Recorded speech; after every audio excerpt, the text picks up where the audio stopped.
عید کے دن کرنے والے خاص کام۔ اسلام میں دعا کی طاقت کو بے حد اہمیت دی گئی ہے۔ ہمارے نبی کریم صلی اللہ علیہ وآلہ وسلم نے فرمایا کہ جب انسان کا انتقال ہو جاتا ہے تو اس کے اعمال منقطع ہو جاتے ہیں سوائے 3 چیزوں کے، جن میں ایک نیک اولاد کی دعا بھی شامل ہے۔ یہ حدیث ہمیں سکھاتی ہے کہ ہم اپنے بچھڑنے والوں پیاروں کے لیے دعا کر سکتے ہیں اور ان کے درجات کی بلندی کا ذریعہ بن سکتے ہیں۔ بسم اللہ الرحمن الرحیم۔ السلام علیکم۔ عید کا دن مسلمانوں کے لیے ایک خاص اور خوشیوں بھرا موقع ہوتا ہے۔ یہ دن رمضان المبارک کے اختتام پر آتا ہے اور اس میں مسلمانوں کو اللہ تعالیٰ کی طرف سے بے شمار برکتیں نصیب ہوتی ہیں۔ عید کا دن خاص عبادات، روایات، خوشیوں اور محبتوں کا حسین امتزاج ہوتا ہے۔ یہ دن ہر کسی کے لیے ایک نیا جوش اور ولولہ لے کر آتا ہے، چاہے وہ بچے ہوں یا بڑے، سب کے دل خوشی سے لبریز ہو جاتے ہیں۔ عید کے دن سب سے اہم عبادت عید کی نماز ہے۔ اس دن کی شروعات فجر کی نماز سے ہوتی ہے اور پھر لوگ عید کی نماز کی تیاریوں میں مصروف ہو جاتے ہیں۔ غسل کرنا، نئے یا صاف ستھرے کپڑے پہننا، خوشبو لگانا اور تکبیرات پڑھنا سنت ہے۔ مسجد، عیدگاہوں یا کھلے میدانوں میں نماز عید ادا کی جاتی ہے، جہاں تمام مسلمان ایک ساتھ اللہ تعالیٰ کے حضور سجدہ ریز ہو کر اس کا شکر ادا کرتے ہیں۔ عید الفطر کے موقع پر ایک خاص عمل صدقہ فطرہ دینا بھی ہے۔ یہ ایک لازمی صدقہ ہے جو ہر صاحب استطاعت مسلمان پر فرض ہوتا ہے۔ اس کا مقصد معاشرے کے غریب افراد کو عید کی خوشیوں میں شامل کرنا ہے تاکہ وہ بھی اپنی ضروریات پوری کر سکیں اور عید کے دن کسی قسم کی تنگ دستی محسوس نہ کریں۔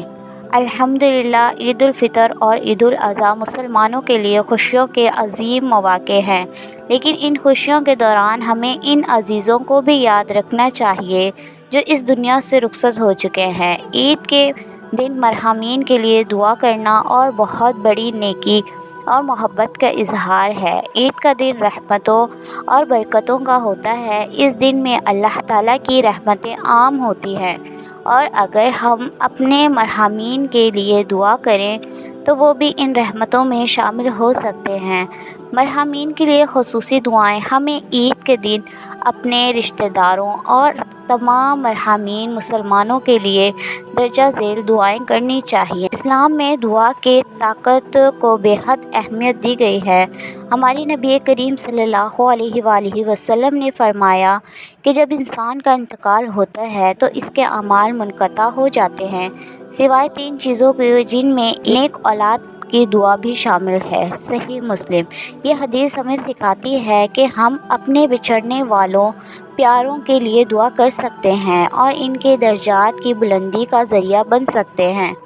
اللہم اغفر لہم وارحم وعافہم واعف عنہم واکرم نزلہم ووسع مدخلہم واغسلہم بالماء والثلج والبرد ونقہم من الذنوب کما ینقی الثوب الابیض من الدنس۔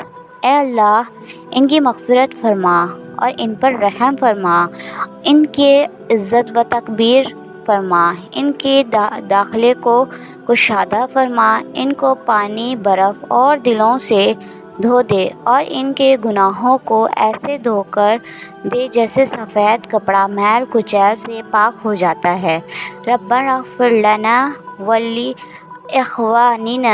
الذین سبقونا بالایمان ولا تجعل فی قلوبنا غلا للذین آمنوا ربنا اننا رؤوف رحیم۔